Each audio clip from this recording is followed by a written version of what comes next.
Today I'm going to be demonstrating this acrylic painting of a cheetah and a goldfish. Yes, those two things go together.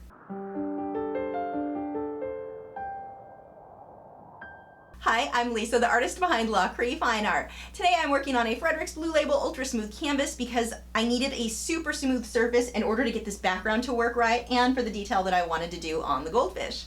I'm also using Liquitex Basics Acrylic paints. If you are supporters over on Patreon, the 2-hour version of this tutorial is available for you now, complete with voiceover, so make sure to head over and check that out. Now let's go on to this tutorial. I've started by spraying my canvas with water, and now I am painting my Mars Black and Titanium White all over the entire thing. This is not fancy editing. My camera was sliding down. Sorry about that. But I've just blocked in my black and my white so that I've got this nice gray background. And then I take a spray bottle and I spray the heck out of it all over the place. Lots of water. This makes a mess. Use a tarp or paper towel, something underneath your project, because this is going to get everywhere. I'm then going to take the hairdryer and dry the paint. As I'm drying it, I'm actually pushing the paint, not by touching it. The hairdryer never touches the canvas. It's quite a few inches away from the canvas, but the air blowing out, it moves the water around, it moves the paint around, and so that helps me to control the shapes that I'm getting a little bit, or at least which direction the lines are running in. I added a bit of black to darken some of it up, and did the same thing until I got the background how I wanted. Once that was dry, I drew out my cheetah and the goldfish. I'm now painting my cheetah just a solid base gray color. Then I'm going to use my white charcoal pencil to draw out my spots and everything, all the details, the eyes and everything that way. I'm going to skip ahead to the shelf now. I do have a video showing you guys exactly how I paint shelves. I will have a card pop up so you can check that out. But essentially, I want the side on the right to be gray and fade into my color over on the left. And I'm getting these nice sketchy lines in here so it looks like the wood grain. And I'm going to do a lot of layering this way. I will just keep layering and layering more and more lines until I get this to look how I want it to.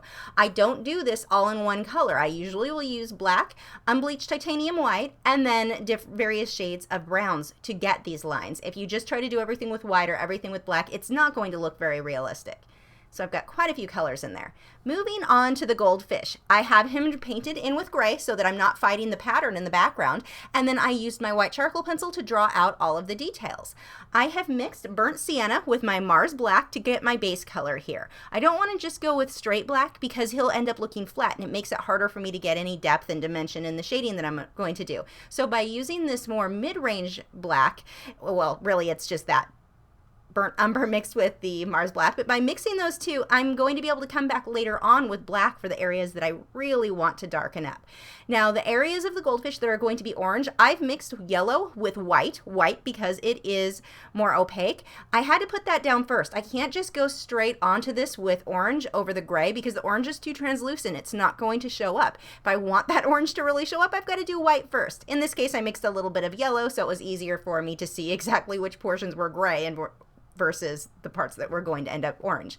So now you can see I've come back through with the orange over that once it dried. I even mixed a little bit of the brown in with it so that it wasn't too fluorescent. Now I can come through with the black and look at how great that black shows up against that previous color. That previous color, when you first look at it, you may think it looks black. It wasn't completely dark like this. So by, again, that burnt sienna mixed with my black to begin with, it just gave me a nice soft black. Now I can come on with the darker black over that. I'm doing little white dots on the ends of the fins, which give it that sparkly look. And I pretty much always do that when I paint fish. I do these little dots on the ends of the fins. I will also put some of those dots along the back of the fish. Makes them look pretty sparkly. There are those dots I was talking about. I'm going to put some of those dots in the eye too. And with the fish, I'm not going to put a dot in the middle of the pupil along the top there like I would with people or another animal. I've got the little light dots on the outside edge of where that pupil would be. It's very different in how I do the eyes. So moving on to the cheetah, I am going to start by blocking in my main shapes. I've drawn this out with the white charcoal pencil because if there is a mistake, I can easily erase it. If I had drawn that with graphite, first, it wouldn't have shown up very well, but second, those graphite lines that did show up tend to show through a lot of the acrylic layers because the acrylic is fairly translucent. The white charcoal will erase completely. So I'm sketching in all of my spots. I've got to make sure that these little sketchy marks that I'm doing go in the right direction. I am paying close attention to my reference photo. And this reference photo for the cheetah comes from wildlifereferencephotos.com. So if you wanted to paint this one, you can pick that up there. So back up to the face. I'm just going to focus on the face to start with. I'm getting a base layer here.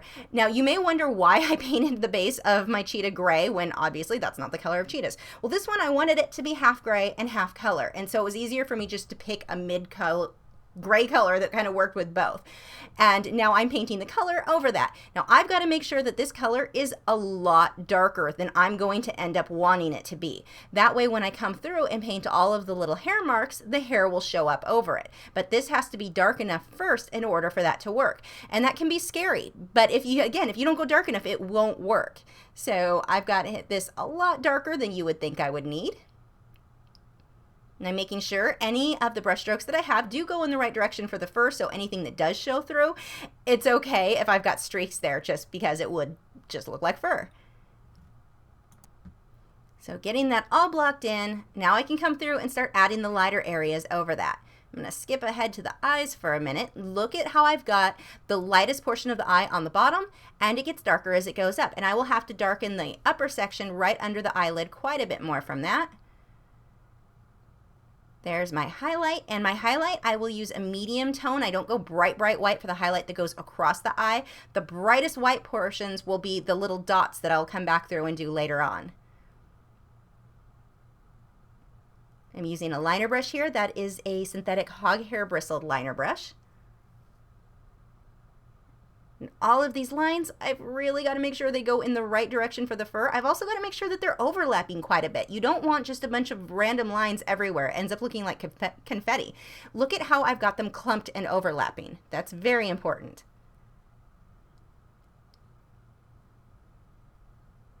You can see I've got that white highlight now on the eye, that really bright dot. That stays light. The highlight that kind of curves over the whole eye around those edges, that is going to be much more muted.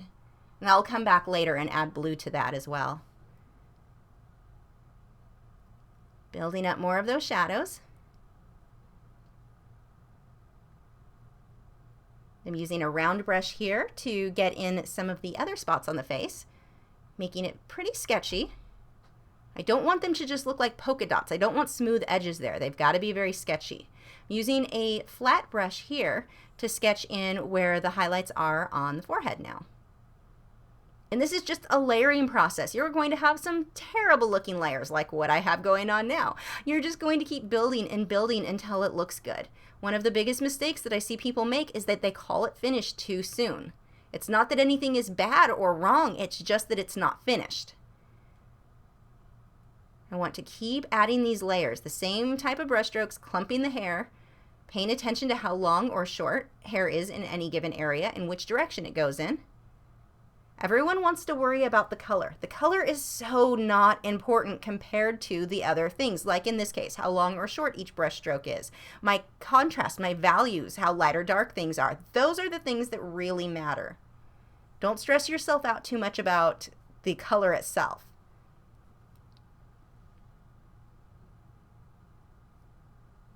I'm coming back through now around the edges, and I'm using unbleached titanium white for a lot of the highlights and the brush strokes with the hair that I'm doing here. I'm going to skip down to the body. I am brushing a darker gray over this half of the body, and the next half of the body is a darker brown. And I'm going right over the spots. I can come back through and clean up those spots later as needed. Adding my brush strokes with the lighter gray over the body on the right.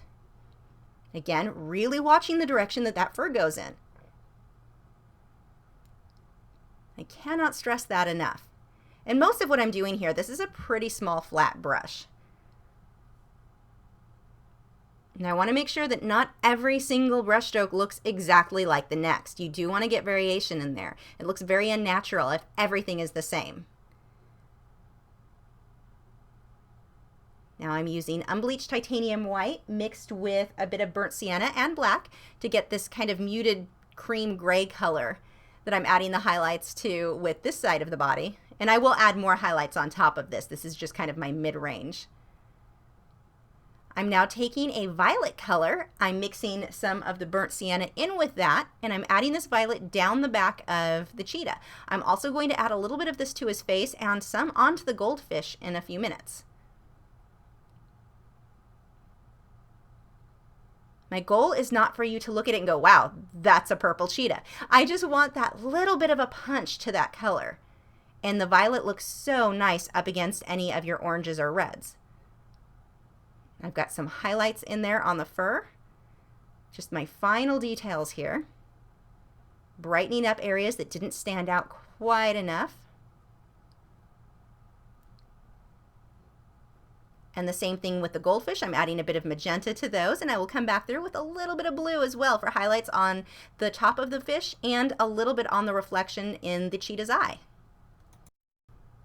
Now that you can see the full piece, you can see where I was going with the portion of this that was black and white and how it faded into color. If you have any questions on this, let me know in the comments below. Thanks for watching. Again, if you are supporters over on Patreon, the longer version of this tutorial is available for you now, complete with voiceover, so make sure to head over and check that out. If you're new to my channel, I have new video critiques every Tuesday where I'm critiquing your original paintings or drawings, my own speed paintings, drawings, and tutorials every Wednesday, art Q&A videos every Thursday, and artist vlogs each weekend. So if you haven't already, I would love for you to subscribe so you don't miss out on anything. And you can follow me on Facebook, Twitter, Instagram, Google+. All of those social media sites are linked below in the video description where you can keep up with news, my newest work, and see real-time clips of whatever it is I'm currently working on. Lisa, you can't just go around putting goldfish on all the things. Oh, I think I can. I pretty much have.